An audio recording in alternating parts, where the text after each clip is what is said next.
Would it be true to say then that this is like the hands-on portion Yes. learning? Yes. Okay. This is. And like a clinical rotation, like, are you choosing where you want to go? Like, hey, or is it kind of like they're like, hey, you're going over here? Yep. They say, hey, you're going over here.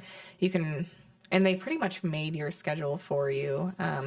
If you had an interest in something, I initially put out my interest was OBGYN. They'll try to get that as one of your first rotations. Okay. If you really love it, you can do it again as your elective. That way you can have experience elsewhere and you can kind of reach out to other places and see if another doctor in a private practice who usually doesn't take students regularly will take you because it's your interest. So you can do things like that.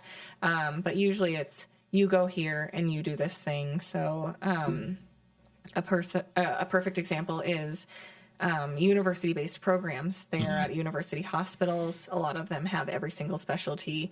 So if you're like at the University of Kansas or University of Arizona, you will rotate there. That is where you rotate, is any clinic or hospital specialist that is there. So then let's go like, so first semester, third year. So this is the first year of your last two, right? You're starting clinicals. Is it multiple clinicals per semester or is it one clinical? Like, are you going to one place? You know what I mean? Like, what does that look like? Every day you're going somewhere? And... No, like you go for 1 month or 4 weeks. Okay. So if you are on your family medicine rotation, you go work in clinic with a family medicine doctor for 1 month and you just follow that doctor around. Or sometimes you follow somebody, like anybody in the practice around, depending on what the contract is with the medical school.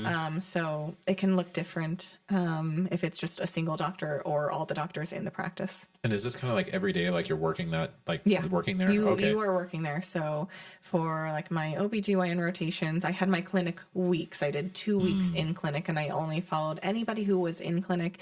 And then I had 2 weeks in the hospital. And so that was 12-hour shifts instead of 8-hour shifts because it was hospital shifts. And then I did a 24-hour shift at the end of every week. So the hours are increasing. You're following doctor hours. And it's not a 40-hour week. It's more. And so you would do multiple ones of these per semester? Yeah. Yeah. So like 6, let's say. What do you like? So that's semester 1. You do like up to 6 different rotations in 6 different places. Yeah. And then does that continue in the second semester of that third year? Yeah, that just continues for the next 2 years. Wow. So you really get exposure to a lot of different things. Yeah.